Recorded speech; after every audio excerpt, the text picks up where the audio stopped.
இப்போது உபாகமம் 19 முதல் 21 வரை செல்லலாம். இந்த அதிகாரங்கள் நீதி, கருணை, தலைமை, குடும்ப ஒழுங்கு மற்றும் பொறுப்பை கற்பிக்கின்றன. கர்த்தர் உயிரைக் காக்கும், உண்மையை நிலைநிறுத்தும், பரிசுத்தத்தில் நடக்கும் ஒரு ஜனத்தை உருவாக்குகிறார். இப்போது உபாகமம் 19ஆம் அதிகாரத்திற்குள் செல்வோம். இந்த அதிகாரம் நீதி, கருணை மற்றும் உண்மையை கற்பிக்கிறது. கர்த்தர் நிரபராதியை காக்கிறார், குற்றவாளியை பொறுப்புக்குள் வைக்கிறார், சட்டத்திற்குள் சமநிலையை அமைக்கிறார். பரிசுத்தமும் கருணையும் ஒன்றாக செயல்படுகின்றன. இஸ்ரவேல் ஜனங்கள் வாக்தத்த தேசத்திற்குள் செல்ல தயாராகின்றனர். பாலைவன வாழ்க்கையை விட்டு நகரங்கள், வயல்கள், குடியிருப்புகள் கொண்ட வாழ்க்கைக்குச் செல்கிறார்கள். அவர்கள் வழிபாட்டு சட்டங்கள் மட்டும் அல்ல, நீதியையும் காக்கும் சட்டங்களும் தேவைப்படும். அதனால் கர்த்தர் ஒரு ஆழமான கட்டளையை அளிக்கிறார். தஞ்ச நகரங்களை அமைக்க வேண்டும். தேசத்தைப் பெற்ற பின்பு 3 நகரங்களை பிரிக்க வேண்டும். அவை சிறைகள் அல்ல, பரிசுகள் அல்ல. தவறுதலாக ஒருவரின் உயிர் போயிருந்தால் அவர் ஓடி பாதுகாப்பு பெறும் இடங்கள் அவை. கர்த்தர் மேலும் சொல்கிறார், வழியை தயாரிக்குங்கள், சாலைகளை அமைக்குங்கள், அணுகும் பாதையை தெளிவாக வைத்திருக்குங்கள். கருணைக்கான வழி எளிதாக அடையக்கூடியதாக இருக்க வேண்டும். பழைய சமுதாயத்தில் ஒருவர் இறந்தால் குடும்பத்தினர் உடனடியாக பதிலளிக்க முனைந்தனர். துக்கமும் கோபமும் விரைவான தீர்ப்பை உண்டாக்கும். தஞ்சம் இல்லையெனில் விபத்து 2வது துயரமாக மாறலாம். ஆகவே கர்த்தர் சொல்லுகிறார், மெதுவாகுங்கள், உயிரை காப்பாற்றுங்கள், உண்மையை நிலைநாட்டுங்கள். இது பலவீனமான நீதி அல்ல, வலிமையான நீதி. கர்த்தரின் நீதி அவசரப்படாது. அது கருணைக்கும் உண்மைக்கும் இடம் தருகிறது. தஞ்ச நகரம் இயேசு கிறிஸ்துவை நினைவுபடுத்துகிறது. நம் தவறுகள், குற்ற உணர்வு, பயம் எதுவாக இருந்தாலும் நாம் ஓடிச் செல்லும் பாதுகாப்பான இடம் அவர். கர்த்தர் கருணை மட்டும் தரவில்லை, கருணைக்கான வழியையும் தயார் செய்தார். கர்த்தர் பரிசுத்தர், அவர் நீதிமான். ஆனாலும் அவர் சட்டத்திற்குள் கருணையை கட்டியமைத்து தஞ்சத்தை அடைய வழியையும் தயாரிக்கிறார். கர்த்தர் ஒரு உதாரணத்தை அளிக்கிறார். ஒரு மனிதன் தன் அயலானுடன் காட்டிற்குச் சென்று மரம் வெட்டுகிறார். அவர் கோடாரியைச் சுழற்றும்போது இரும்பு தலை கைப்பிடியிலிருந்து பறந்து அயலானைத் தாக்குகிறது. அவன் இறந்து விடுகிறான். இது திட்டமிட்ட கொலை அல்ல. இது வெறுப்பின் செயல் அல்ல. இது விபத்து. கர்த்தர் விபத்தையும் கொலையையும் வேறுபடுத்துகிறார். இதுவே முக்கியம். இதற்கு முன் வெறுப்பு இருந்ததா? பழைய பகை இருந்ததா? மறைந்து காத்திருந்ததா? இவை இல்லையெனில் அந்த மனிதன் தஞ்ச நகரத்திற்குள் ஓடி உயிர் காக்கலாம். ஏன் இது அவசியம்? ஏனெனில் முடிவு மட்டும் முழு உண்மையை சொல்லாது. உள்ளத்தின் நோக்கம் முக்கியம். மனதின் எண்ணம் முக்கியம். துக்கம் மற்றும் கோபம் தீர்ப்பை விரைவாக்கலாம். உண்மை ஆராயப்படாமல் இன்னொரு உயிர் போகலாம்.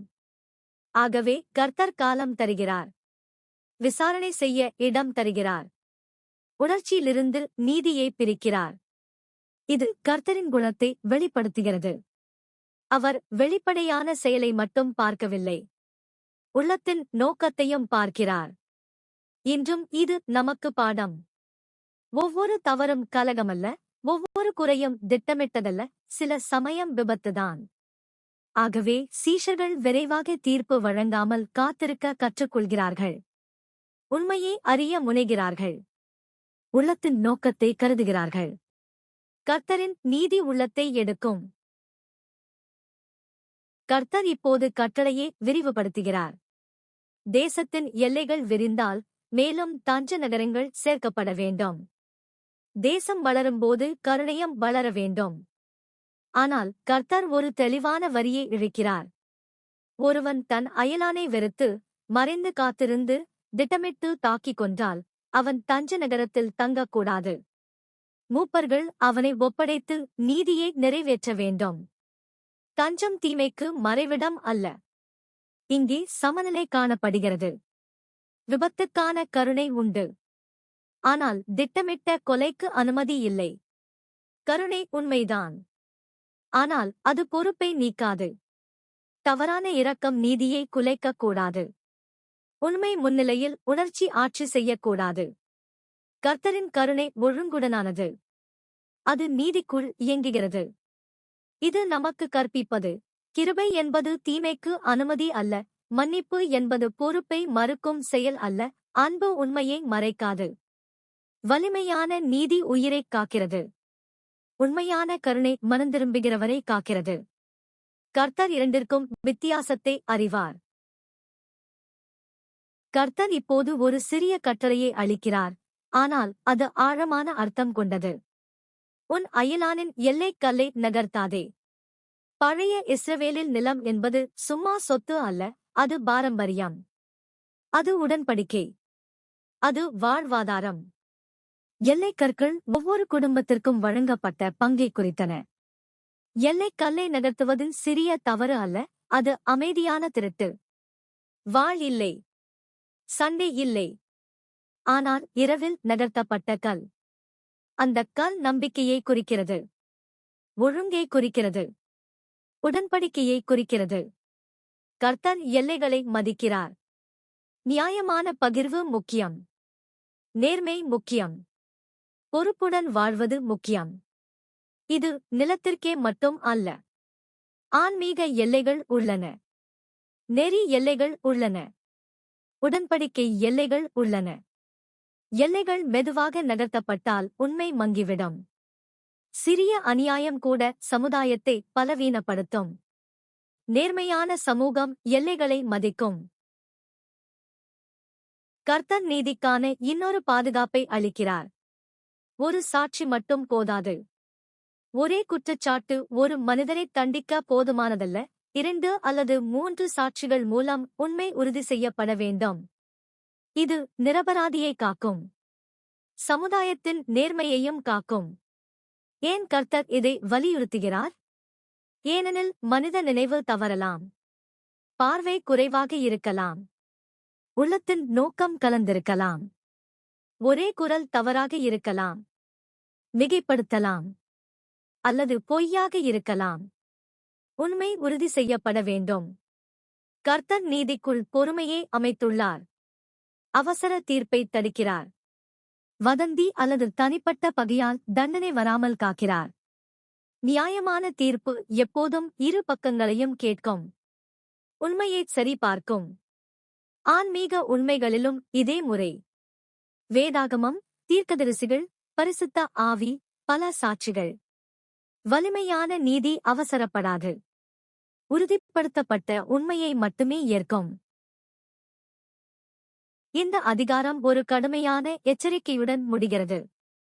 ஒருவர் தீய நோக்கத்துடன் பொய்யான சாட்சியை அளித்தால் அது கர்த்தரின் முன் ஆராயப்பட வேண்டும். இது சாதாரண தவறான பேச்சல்ல, இது ஒருவரை துன்புறுத்த நினைத்த திட்டமிட்ட பொய். அந்த குற்றச்சாட்டு பொய்யென நிரூபிக்கப்பட்டால் அவன் மற்றவருக்கு வரவேண்டிய தண்டனையைத் தானே அனுபவிக்க வேண்டும். இது கடுமையாகத் தோன்றலாம். ஆனால் கர்த்தர் உண்மையை எவ்வளவு மதிக்கிறார் என்பதை இது காட்டுகிறது. பொய்யான சாட்சி ஒரு மனிதரை மட்டும் அல்ல, குடும்பத்தையும் சமுதாயத்தையும் நீதியையும் குலைக்கும். அதனால் கர்த்தர் உண்மையை பாதுகாக்கிறார். பொய்யை ஆயுதமாக பயன்படுத்தினால் அது திரும்பி தாக்கும். உன் கண் இறங்காதிருப்பதாக என்ற கட்டளை பழிவாங்கலுக்காக அல்ல, அளவான நீதிக்காக. செயலுக்கு ஏற்ற விளைவு வேண்டும். இன்றும் பொய்யான சாட்சி நீதிமன்றத்தில் மட்டுமல்ல, வதந்தி, அவதூறு, மிகைப்படுத்தல், இவை அனைத்தும் உயிர்களை காயப்படுத்தலாம். இந்த பகுதி நமக்கு நினைவூட்டுகிறது, கருணை உண்மையை மறைக்காது. நீதி பொய்யை பாதுகாக்காது. உண்மையில் கட்டிய சமூகம் நிலைத்திருக்கும். இப்போது உபாகமம் 20ஆம் அதிகாரத்திற்குள் செல்வோம். பயத்தை எப்படி எதிர்கொள்ள வேண்டும், ஒழுங்காக எப்படி நடக்க வேண்டும், கட்டுப்பாட்டுடன் எப்படி செயல்பட வேண்டும் என்று கர்த்தர் இஸ்ரவேலுக்கு கற்பிக்கிறார். போரிலும் கர்த்தர் பரிசுத்தம், கீழ்ப்படிதல், பொறுப்பு ஆகியவற்றை நாடுகிறார். அவர் உடன்படிக்கை ஜனங்களுக்காக போராடுகிறார்.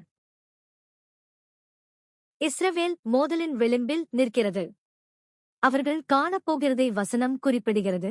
குதிரைகள், ரதங்கள், தங்களை விட அதிகமான ஜனங்கள். பண்டைய உலகில் இவை வல்லமையின் அடையாளங்கள். எகிப்து ரதங்களில் நம்பிக்கை வைத்தது. கானான் இரும்பில் நம்பிக்கை வைத்தது. வெளிப்படையான வலிமையால் சக்தி அளக்கப்பட்டது. இஸ்ரவேலுக்கு இவை எதுவும் இல்லை. இந்த இல்லாமை திட்டமிட்டதாக இருந்தது. கர்த்தர் இஸ்ரவேலை பேரரசு முறைகளில் சார்ந்திராதவர்களாக உருவாக்கினார். அவர்கள் ஆயுதம் ஏந்துவதற்கு முன் அடிமைத்தனத்திலிருந்து மீட்கப்பட்டவர்கள். அவர்களின் தேசிய அடையாளம் வெற்றி கொள்ளலில் அல்ல, மீட்சியில் வேரூன்றியது. போர் தொடங்குவதற்கு முன் ஆசாரியன் முன் வருகிறான். ஆராதனை போருக்கு முன் வருகிறது. தத்துவம் வாளுக்கு முன் பேசுகிறது. இஸ்ரவேலுக்கு கொடுக்கப்பட்ட முதல் பரிசு நினைவூட்டல், உங்களை எகிப்திலிருந்து கொண்டு வந்த கர்த்தர் உங்களுடன் செல்கிறார். ஷூட் மீட்பு துணிவின் அடிப்படையாகிறது. உபதேசம் தெளிவு, உடன்படிக்கை சமூகமே முடிவை நிர்ணயிக்கிறது. கர்த்தர் அவர்களின் வலிமையில் அல்ல, தமது விசுவாசத்தில் நம்பிக்கையை நிலைநிறுத்துகிறார். போரின் உரிமையாளர் அவர். இஸ்ரவேல் பங்கு பெறுகிறது. கர்த்தர் உடன்படிக்கை ஆண்டவராக போராடுகிறார். பயம் நேரடியாக சந்திக்கப்படுகிறது. பயப்படாதே, கலங்காதே, திடுக்கிடாதே. கர்த்தர் கையே ஆணையிடுவதற்கு முன் இருதயத்திடம் பேசுகிறார். அடையாளம் அச்சத்தை மாற்றுகிறது. உடன்படிக்கை ஒப்பீட்டை மாற்றுகிறது. கர்த்தர் அவர்களுடன் இருப்பதால் அவர்கள் நிலைத்து நிற்கிறார்கள். ஆசாரியன் கர்த்தரின் சமூகத்தை அறிவித்த பின்பு அதிகாரிகள் ஜனங்களிடம் உரையாற்றுகிறார்கள். இந்த ஒழுங்கு முக்கியமானது. முதலில் தெய்வீக நம்பிக்கை, பின்னர் நிர்வாக ஒழுங்கு. உடன்படிக்கை உறுதி, உடன்படிக்கை அமைப்பை தொடர்ந்து வருகிறது. முகாம் உணர்ச்சியில் அல்ல, ஒழுங்கான கீழ்ப்படுதலில் முன்னேறுகிறது. அதிகாரிகள் சிலரை வீட்டுக்கு அனுப்புகிறார்கள். வீடு கட்டியம் அர்ப்பணிக்காதவன், திராட்சை தோட்டம் நடைத்தும் கனியை அனுபவிக்காதவன், நிச்சயிக்கப்பட்டும் இன்னும் கல்யாணம் செய்யாதவன். இவை சாதாரண காரணங்கள் போல தோன்றினாலும் ஆழமான உபதேசம் கொண்டவை. வீடு தங்கும் இடத்தின் நிலைத்தன்மை. தோட்டம் வாழ்வாதாரத்தின் தொடர்ச்சி. திருமணம் உடன்படிக்கை குடும்பத்தின் உருவாக்கம். கர்த்தர் போருக்கு முன் பரம்பரை தொடர்ச்சியை காக்கிறார். இதன் மூலம் இஸ்ரவேலின் அடையாளம் வெளிப்படுகிறது. அவர்கள் செலவழிக்கப்படும் சேனை அல்ல, அவர்கள் உடன்படிக்கை சமூகம். வீடுகள் முக்கியம். கனிகள் முக்கியம். திருமணம் முக்கியம். கர்த்தர் எதிர்காலத்தை பாதுகாத்தபடி தற்போதைய மோதலை எதிர்கொள்ளச் செய்கிறார். பின்னர் இறுதி விடுவிப்பு. பயப்படுகிறவன் வீட்டிற்கு திரும்பட்டும். இது அவமானப்படுத்தல் அல்ல, இது பாதுகாப்பு. பயம் விரைவில் பரவும். ஒரு நடுங்கும் இருதயம் பலரின் துணிவை குலைக்கும். கர்த்தர் முகாமின் உள்ளார்ந்த வலிமையை காக்கிறார். பண்டைய உலகில் அரசர்கள் பலரை வலுக்கட்டாயமாக போருக்கு அனுப்பினர். ஆனால் இங்கு வேறுபாடு உள்ளது. பரிசுத்த போரில் பங்கேற்பது உள்ளார்ந்த ஒற்றுமையை நாடுகிறது. கர்த்தர் தமது காரியத்தை கட்டாயத்தால் அல்ல, நம்பிக்கையால் முன்னேற்றுகிறார். ஒழுங்கு கருணையுடன் இணைகிறது. முகாம் சுத்திகரிக்கப்பட்ட பிறகே முன்னேறுகிறது. தூர நகரத்தை அணுகும்போது கர்த்தர் எதிர்பாராத கட்டளையை தருகிறார். முதலில் சமாதானத்தை அறிவிக்க வேண்டும். முற்றுகைக்கும் முன், வலிமைக்கும் முன், ஆயுதத்திற்கும் முன் சமாதானம் பேசப்பட வேண்டும். பண்டைய உலகில் வெற்றி பெரும்பாலும் அச்சுறுத்தலால் ஆரம்பமானது. ஆனால் உடன்படிக்கை ஜனங்கள் அழைப்பால் ஆரம்பிக்கிறார்கள். சமாதானம் பலவீனம் அல்ல, அது நெறிப்படுத்தப்பட்ட அதிகாரம். அவர்கள் ஏற்றுக்கொண்டால் உயிர் காக்கப்படும், ஒழுங்கு நிறுவப்படும். அவர்கள் மறுத்தால் மட்டுமே போர் அனுமதிக்கப்படுகிறது. கர்த்தர் சக்தியை எல்லைகளுக்குள் வைத்திருக்கிறார். இங்கு ஒரு முக்கிய உபதேசம் வெளிப்படுகிறது. உடன்படிக்கை அதிகாரம் கட்டுப்படுத்தப்பட்ட அதிகாரம். தேவன் தமது ஜனங்களை எல்லையில்லாமல் அனுப்புவதில்லை. நீதி எப்படி செயல்பட வேண்டும் என்பதை அவர் வரையறுக்கிறார். சக்தி சுயமாக இயங்காது, அது தெய்வீக கட்டளையின் கீழ் இயங்குகிறது. இஸ்ரவேல் பேரரசு அல்ல, அவர்கள் புகழுக்காக விரிவடைவதில்லை. அவர்கள் உடன்படிக்கை பொறுப்பை ஏந்துகிறார்கள். சமாதானத்தை முதலில் வழங்குவது தீர்ப்பு விருப்பத்திலிருந்து அல்ல, மறுப்பிலிருந்து வருகிறது என்பதை காட்டுகிறது. வாக்குத்தத்த தேசத்திற்குள் நுழையும் போது கட்டளை கடுமையாகிறது. சில ஜாதிகள் முழுமையான தீர்ப்புக்குள் வைக்கப்படுகிறார்கள். காரணம் வெளிப்படையாகச் சொல்லப்படுகிறது. அவர்கள் செய்யும் அருவருப்புகளை நீங்கள் கற்றுக்கொள்ளாதபடி ஷூட். இங்கு மைய பிரச்சினை இனவாதம் அல்ல, ஆன்மீக கெடுதல். பண்டைய உலகில் மதமும் சமூக வாழ்வும் பிரிக்க முடியாதவை.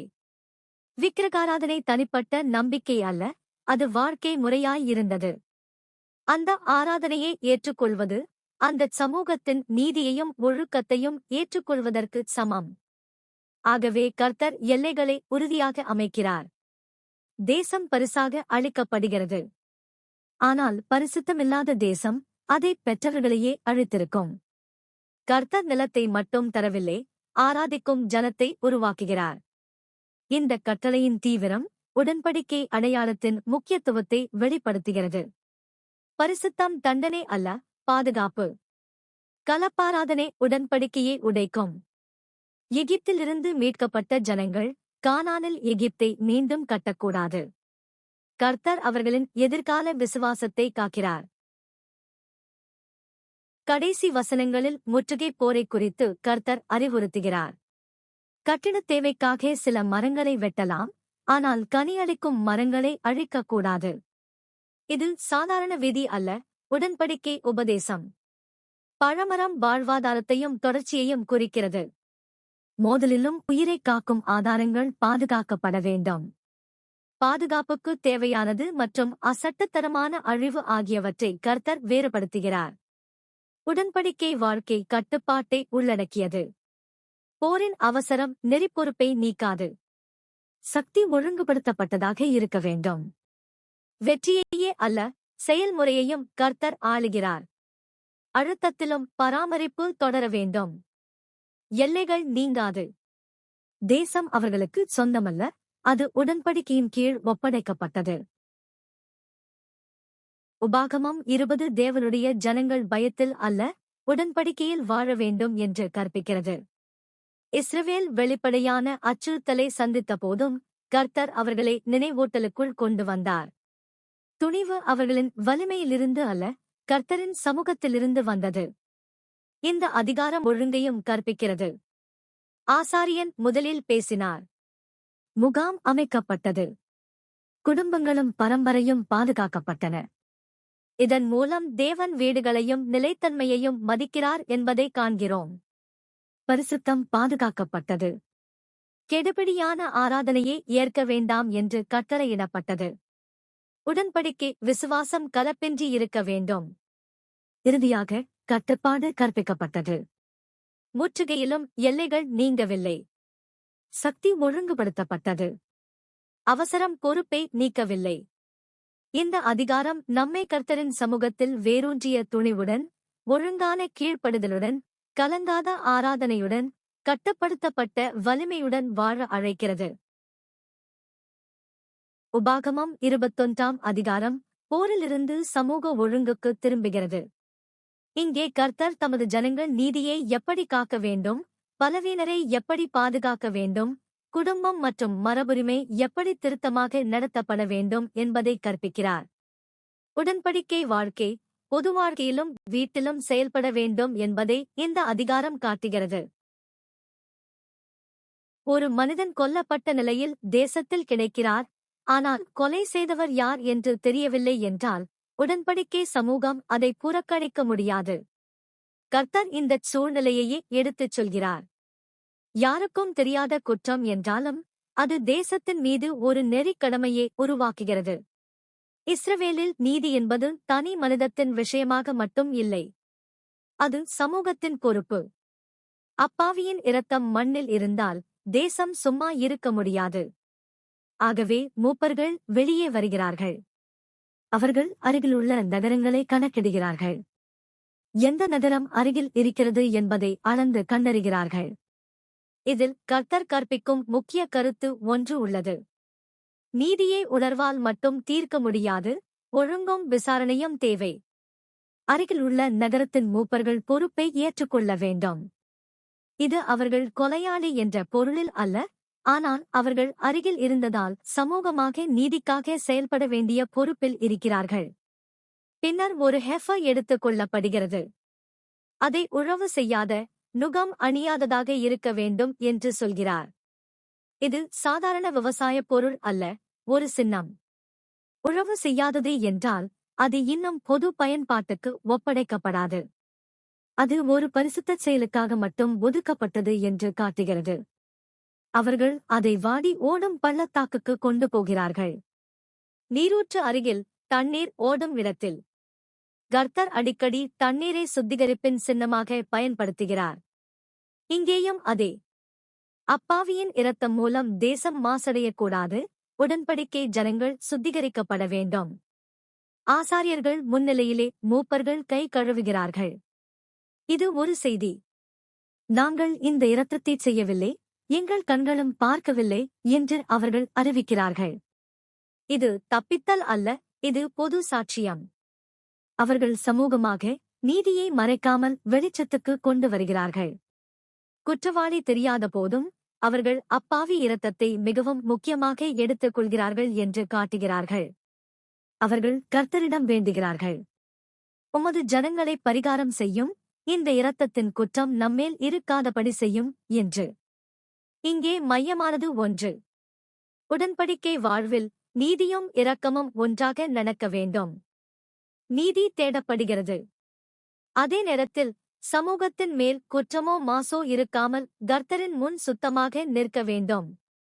இந்த பகுதி கற்பிப்பது என்னவென்றால், இஸ்ரவேல் தேசம் வெறும் நிலம் அல்ல, அது கர்த்தரின் பரிசும் பொறுப்பும். அப்பாவியின் இரத்தம் தேசத்தை மாசுபடுத்தும். ஆகவே சமூகமாக தீர்மானித்து ஒழுங்காக வெளிப்படையாக செயல்பட்டு கர்த்தரின் முன் குற்றமற்றதாக நிலைக்க வேண்டும். இதுவே உடன்படிக்கை நீதியின் தெய்வீக வடிவம். இங்கே கர்த்தர் போரின் சூழ்நிலையில் கூட தமது ஜனங்களை கட்டுப்பாட்டின் கீழ் வைத்திருக்கிறார். அவர்கள் பகைவரோடு போர் செய்து கைதிகளை எடுத்துக் கொண்டால் அந்த அதிகாரம் எல்லையில்லாததாக ஆகக்கூடாது. வெற்றியின் நேரத்திலே மனித கௌரவம் அழிக்கப்படுவது உலகத்தின் பழக்கம். ஆனால் உடன்படிக்கை ஜனங்கள் அப்படியல்ல. கர்த்தர் இங்கே அதையே காட்டுகிறார். கைதியாகிய ஒரு பெண்ணை ஒருவர் பார்த்து விரும்பினால் அவளை உடனே தன் இச்சைக்கு உட்படுத்த முடியாது. அவளுக்கு ஒரு இடைவேளை கொடுக்க வேண்டும். அவள் தன் பெற்றோருக்காக அழ வேண்டும். அவள் முடியைச் செய்யவும் நகங்களைச் செய்யவும் கைதியின் உடையை அகற்றவும் வேண்டும் என்று சொல்கிறார். இது வெளிப்படையாக ஒரு மாற்றக்காலம். அவள் ஒரு பொருள் அல்ல, அவள் ஒரு மனிதர். அவளுக்கும் மனமும் நினைவுகளும் துக்கமும் இருக்கிறது. இந்த விதி போரின் உண்மை நிலையை மறுப்பதில்லை. ஆனால் போரில் மனிதர்கள் பொருளாக மாறுவதை கட்டுப்படுத்துகிறது. கர்த்தர் இஸ்ரவேலின் அதிகாரத்தை கட்டுப்படுத்தி ஒரு பெண்மணியின் கௌரவத்தையும் பாதுகாக்கிறார். இது உடன்படிக்கை ஒழுக்கம். அதிகாரம் வந்தால் பொறுப்பு அதிகரிக்கிறது. வெற்றியாளர் தம் நியாயத்தை தாமே எழுதிக் கொள்ள முடியாது. கர்த்தர் எழுதுகிறார். அவள் வீட்டில் ஒரு மாதம் திக்கப்பட வேண்டும். இதன் மூலம் ஒரு மனதளவான ஆறுதல் நேரம் வழங்கப்படுகிறது. உடன்படிக்கையில் அவசரம் நியாயம் அல்ல, அவசரம் கருணையை அழிக்கக்கூடாது. ஒரு மாதம் என்ற இடைவேளை தன் பழைய வாழ்க்கையிலிருந்து புதிய வாழ்க்கைக்குள் இடைமாற்றமாகும். இங்கே மற்றொரு கருத்தும் இருக்கிறது. இஸ்ரவேல் ஜனங்கள் எகிப்தில் அடிமைகளாக இருந்தவர்கள். அவர்கள் துன்புறுத்தப்பட்டவர்கள். கர்த்தர் அவர்களை விடுவித்தார். விடுவிக்கப்பட்டவர்களுக்கு பொருந்தாத ஒன்று என்னவென்றால் அவர்கள் மற்றவர்களை பொருளாக மாற்றுவது. ஆகவே கர்த்தர் அடிமைப்படுத்தாதே என்ற அடிப்படை நெறியை நினைவூட்டுகிறார். மிக முக்கியமான கட்டளை கடைசியில் வருகிறது. அந்த பெண்ணை அவர் பின்னர் விரும்பவில்லை என்றால் அவளை விடுதலையாய் அனுப்ப வேண்டும். விற்பனை செய்யக்கூடாது. பணத்திற்காக ஒப்படைக்கக்கூடாது. அவளை தாழ்த்தி நடத்தக்கூடாது. ஏனெனில் அவளை அவர் தன் அதிகாரத்தால் அழுத்தியுள்ளார். இங்கே கர்த்தர் ஒரு எல்லையை வைக்கிறார். உறவு ஏற்பட்டுவிட்டால் அதை வன்மையாக பயன்படுத்தி வியாபாரமாக மாற்றக்கூடாது. இந்த சட்டம் அந்த பெண்ணின் மனித கௌரவத்தை பாதுகாக்கும் ஒரு காவலே. இந்த பகுதி காட்டுவது என்னவென்றால் உடன்படிக்கை வாழ்வில் வலிமை மட்டும் அல்ல, கட்டுப்பாடும் முக்கியம். கர்த்தர் வெற்றியாளர் என்பவரின் நடத்தை வரை கட்டுப்படுத்துகிறார். துன்பத்தில் இருப்பவர்களை கௌரவமாக நடத்தும் சமூகம்தான் கர்த்தரின் சமூகம். அதிகாரம் கைப்பற்றுவது அல்ல, உடன்படிக்கையின் கீழ் சேவை செய்வது. இந்த பகுதி போரையோ நகரங்களையோ அல்ல, வீட்டிற்குள் உள்ள நீதியை பேசுகிறது. கர்த்தர் உடன்படிக்கை ஜனங்களின் குடும்ப வாழ்வை ஒழுங்குபடுத்துகிறார். ஒரு மனிதனுக்கு 2 மனைவிகள் இருக்கலாம் என்று இந்த சட்டம் ஏற்றுக்கொள்கிறது. ஆனால் அந்த நிலைமை ஏற்பட்டாலும் நீதியே சிதைக்க அனுமதிப்பதில்லை. அன்பு ஒரு பக்கம் சாயலாம், விருப்பம் மாறலாம், ஆனால் உரிமை மாறக்கூடாது. கர்த்தர் குறிப்பாக முதற்பேறு மகனின் உரிமையை பாதுகாக்கிறார். மனிதன் விரும்பும் மனைவியின் மகனை முதற்பேறு என்று கருதி உண்மையான முதற்பேறு மகனை ஓரமாக்கக்கூடாது. ஏனெனில் முதற்பேறு உரிமை என்பது உணர்ச்சியால் தீர்மானிக்கப்படும் ஒன்று அல்ல, அது குடும்பத்தின் ஒழுங்கே, மரபுரிமையின் தொடர்ச்சியே, பொறுப்பின் அமைப்பை காக்கும் ஒரு சட்ட கட்டமைப்பு. முதற்பேறு மகனுக்கு இரட்டை பங்கு கொடுக்க வேண்டும். இது அவன் பிறப்பின் உரிமை. அவன் முதல் வலிமை, குடும்பத்தின் தொடக்கம் என்று கூறப்படுகிறது. இதை விருப்பம் மாற்ற முடியாது. இங்கே கர்த்தர் கற்பிப்பது ஒன்று. உடன்படிக்கை சமூகம் தனிப்பட்ட உணர்ச்சிகளை நீதியின் மேல் வைத்திருக்க முடியாது. குடும்பத்திற்குள் நீதியை காப்பது தேசத்தின் நீதியையே காப்பதாகும். ஒரு வீட்டில் பாரபட்சம் சட்டமாகினால் அது ஒரே வீட்டில் நிற்காது. அது சமூகத்தில் பரவும். அது பிளவுகளை உருவாக்கும். ஆகவே கர்த்தர் வீட்டின் உள்ளே கூட நியாயம் என்ற பெரிய வார்த்தையை நுழைக்கிறார். இந்த சட்டம் ஒரு எச்சரிக்கையும் ஆகிறது. அன்பின் சாய்வு குடும்பத்தில் துன்பத்தை உருவாக்கலாம். ஆனால் கர்த்தர் குறைந்தபட்ச உரிமை காக்கப்பட வேண்டும் என்று கட்டளையிடுகிறார். தந்தை தன் அதிகாரத்தை பயன்படுத்தி உரிமைகளை மாற்றக்கூடாது. இங்கே அதிகாரம் கட்டுப்படுத்தப்படுகிறது. தந்தையின் விருப்பம் எல்லை அல்ல, உடன்படிக்கை சட்டமே எல்லை. முதற்பேறு உரிமையை பாதுகாப்பது குடும்பத்தின் எதிர்காலத்தையும் பாதுகாக்கிறது. மரபுரிமை தெளிவாக இருப்பதால் சண்டைகள் குறைகின்றன. பொறுப்புகள் தெளிவாக இருப்பதால் குழப்பம் குறைகிறது. கர்த்தர் குடும்பத்தை ஒரு உடன்படிக்கை அழகாக பார்க்கிறார். அங்கே உணர்ச்சியை விட நீதியை உயர்த்துகிறார். இதன் மூலம் அவர் தமது ஜனங்களை ஒழுங்கான சமூகமாக உருவாக்குகிறார். இந்த பகுதி உணர்ச்சிகரமானதாக தோன்றலாம், ஆனால் அது உடன்படிக்கை ஒழுங்கே பேசுகிறது. இங்கே கூறப்படும் கிளர்ச்சியான மகன் என்பது ஒருமுறை தவறு செய்த சிறுவன் அல்ல, அவன் தொடர்ந்து கீழ்ப்படியாக மறுக்கும் ஒருவன். திருத்தமும் கண்டிப்பும் பயனில்லாதபடி குருட்டுத்தனமாக பிடிவாதம் கொண்டவன். அவன் வாழ்க்கை வழி குடும்பத்தையே அல்ல, சமூகத்தையே குலைக்கக்கூடியதாகிறது. கர்த்தர் இங்கே 2 விஷயங்களை ஒரே நேரத்தில் பாதுகாக்கிறார். 1. பெற்றோரின் அதிகாரம் மற்றும் வீட்டின் ஒழுங்கு. 2. சமூகத்தின் சட்ட ஒழுங்கு. அதனால் பெற்றோர் தாங்களே பழிவாங்கி தீர்ப்பை செயல்படுத்தக்கூடாது. அவர்கள் மகனை நகரத்தின் வாசலில் உள்ள மூப்பர்களிடம் கொண்டு போக வேண்டும். இது முக்கியம். தனிப்பட்ட கோபத்திலிருந்து அல்ல, பொது சட்டத்தின் கீழ் செயல்பட வேண்டும். உடன்படிக்கை சமூகம் உணர்ச்சியால் ஆளப்படக்கூடாது. அது ஒழுங்கால் ஆளப்பட வேண்டும். பெற்றோர் மூப்பர்களிடம் பேசுகிறார்கள். அவர்கள், இவன் பிடிவாதியும் கிளர்ச்சியும் உள்ளவன், வார்த்தையை கேட்கவில்லை, சாப்பிடும், குடிக்கும் என்று கூறுகிறார்கள். இங்கே கர்த்தர் குடும்பத்தில் உள்ள நீண்ட கால சீர்கேடையும் சுட்டுகிறார். இது ஒரு நாளின் தவறு அல்ல, இது தொடர்ச்சியான மறுப்பு. சமூகத்தில் ஒழுக்கம் நீங்கினால் அச்சம் ஏற்படும். பிள்ளைகள் திருத்தத்தை மறுத்தால் தலைமுறை தொடர்ச்சி உடைந்து போகும். கர்த்தர் அதை அனுமதிக்கவில்லை. கடுமையான தீர்ப்பு சொல்லப்படுகிறது. அதன் நோக்கம் தீமையை உங்களிடமிருந்து அகற்ற என்பதாக வெளிப்படையாக சொல்லப்படுகிறது. இது பழிவாங்குதல் அல்ல, இது பாதுகாப்பு. இது சமூகத்தின் உள்ளே பயங்கரமான சட்டமீறலை சாதாரணமாக்காமல் தடுப்பது. மேலும் இது அனைவரும் கேட்டு பயப்படுவார்கள் என்று கூறுகிறது. அச்சம் என்பது கர்த்தரின் முன்னிலையில் நெறி பயம். அது சமூகத்தை தாங்கும் ஒரு கட்டுப்பாடு. இந்த பகுதி நமக்கு காட்டுவது ஒன்று. உடன்படிக்கை வாழ்க்கை தனிநபரின் இச்சைக்கே அடிமையாக இருக்க முடியாது. வீட்டில் ஒழுங்கு உடைந்தால் சமூகத்தில் ஒழுங்கு உடையும். அதனால் கர்த்தர் பெற்றோரை ஆதரிக்கிறார், மூப்பர்களை செயல்படுத்துகிறார், பொது ஒழுங்கை நிலைநிறுத்துகிறார். இதுவே உடன்படிக்கை சமூகத்தின் பாதுகாப்பு. இந்த கடைசி 2 வசனங்கள் குறுகியதாக இருக்கிறது, ஆனால் அதில் ஒரு மிக ஆழமான உடன்படிக்கை கருத்து இருக்கிறது. ஒருவர் மரண தண்டனைக்கு தகுந்த குற்றம் செய்து கொள்ளப்பட்டு பின்னர் மரத்தில் தூக்கப்பட்டால் அவன் உடல் இரவு முழுவதும் அங்கே இருக்கக்கூடாது. அதே நாளில் அடக்கம் செய்ய வேண்டும். காரணம் தெளிவாக சொல்லப்படுகிறது. மரத்தில் தொங்குகிறவன் தேவனால் சபிக்கப்பட்டவன். மேலும் உன் தேசத்தை மாசுபடுத்தாதிருப்பாயாக என்று கட்டளையிடப்படுகிறது. இங்கே கர்த்தர் 2 எல்லைகளை காட்டுகிறார். முதலில் குற்றத்திற்கு விளைவு உண்டு. உடன்படிக்கை சமூகம் தீமையை சாதாரணமாக்க முடியாது. நீதியின் சாட்சி பொதுவாக இருக்க வேண்டும். ஆனால் 2வது எல்லை இதுதான். நீதியும் கூட கருணையில்லாத கொடுமையாக மாறக்கூடாது. தண்டனை ஒரு காட்சியாக மாறக்கூடாது. உடனே இரவு முழுவதும் தொங்க விடுவது அவமானத்தை நீட்டிப்பது போன்றதாக இருக்கும். கர்த்தர் அதை நிறுத்துகிறார். தீர்ப்பு நடக்கும், ஆனால் அதற்கு எல்லை உண்டு. இந்த சட்டம் தேசத்தின் பரிசுத்தத்தையும் காக்கிறது. உடன்படிக்கை தேசம் கர்த்தர் கொடுக்கும் சுதந்திரம் என்று சொல்லப்படுகிறது. அது அவர்களின் சொத்து மட்டுமல்ல, தேவன் ஒப்படைத்த பரிசுத்த தலம்.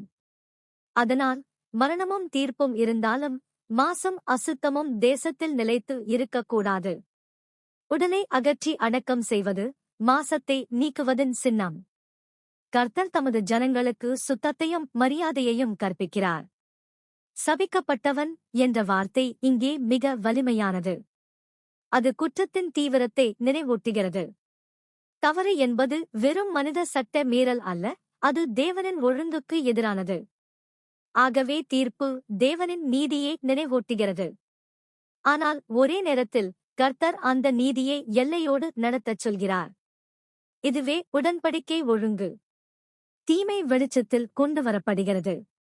ஆனால் கொடுமை வழிபாடாக மாறாது. இந்த சிறிய பகுதி நமக்கு காட்டுவது ஒன்று. கர்த்தர் வெற்றியும் நீதியும் மட்டுமல்ல, முறையையும் கட்டுப்படுத்துகிறார். தண்டனை எப்படி நடத்தப்பட வேண்டும் என்பதை அவர் வரையறுக்கிறார். தேசத்தை தூய்மையாக வைத்திருக்க வேண்டும். உடன்படிக்கை சமூகத்தில் நீதி என்றால் அது ஒழுங்கான நீதி, எல்லைகளால் கட்டுப்படுத்தப்பட்ட நீதி. உபாகமம் 21ஆம் அதிகாரம் உடன்படிக்கை வாழ்க்கை எவ்வளவு நடைமுறை சார்ந்தது என்பதை காட்டுகிறது. தீராத கொலைக்கே கூட சமூக பொறுப்பு உண்டு என்று கர்த்தர் கற்பிக்கிறார். போரில் வெற்றி பெற்றாலும் மனித கௌரவம் காக்கப்பட வேண்டும் என்று கட்டளையிடுகிறார்.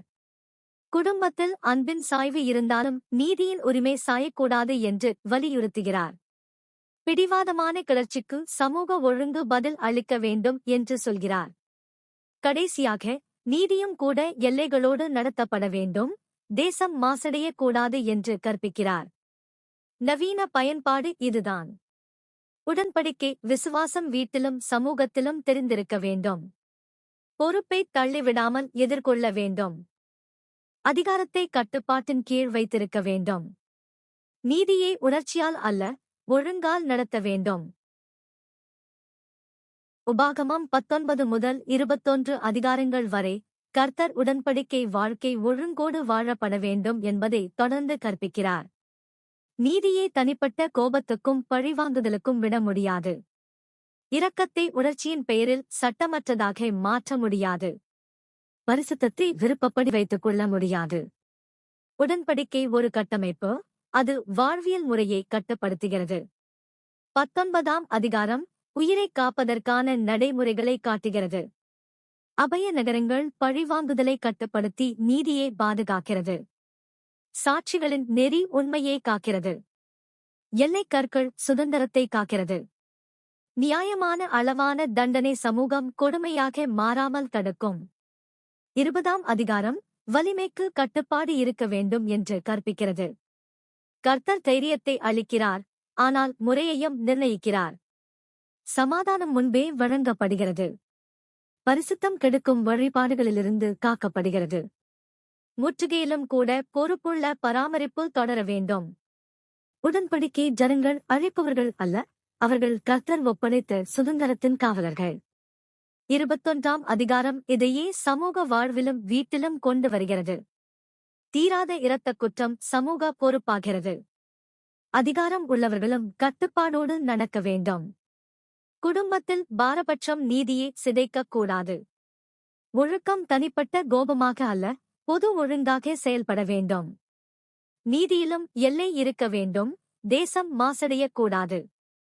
இன்று நமக்கும் இதன் பயன்பாடு தெளிவு.